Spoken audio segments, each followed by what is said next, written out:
Well, I don't know too much about Virginia Woolf, but here's her hand, which is in Charlotte Woolf's book, Studies in Handreading. And I was looking at her hand and noticed that she has very characteristic endings to the major airline. First of all, we can see a fork. The fork in the line is obviously really interesting because she's a writer, and you can see the little fork at the end of the airline just there. So that's what we call the writer's fork.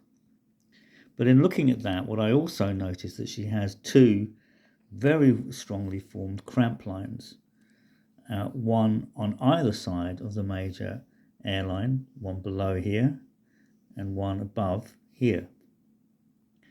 Now the cramp line generally creates some kind of emotional inhibition for the person.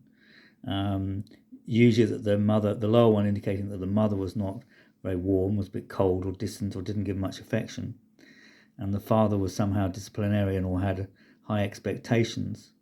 So this is actually a really good example of cramp lines both above and below the major airline. So I'd be interested in hearing any comments from people who know about her biography to know what her relationship with her parents was like. And then just as I was going a bit further into that, then I looked down in the bottom of the water quadrant, and what do we see there?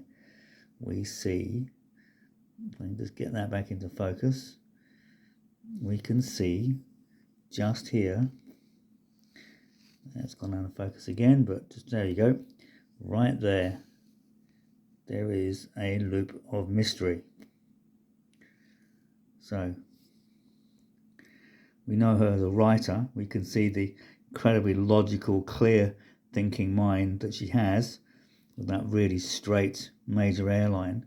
Undoubtedly, the parents had an enormous influence upon her because the major air and the major earth line are very joined, and arguably the major air comes out from underneath the major earth line, which shows a dominating family, dominating parental expectation, and a dominating influence on the development of her intellect. But her intellect is undoubted, with that very clear, straight, major airline, insightful, incisive, clear thinking, and with that beautiful little writer's fork on it. But psychologically, a woman who had difficulties in the relationship with her parents, quite clearly.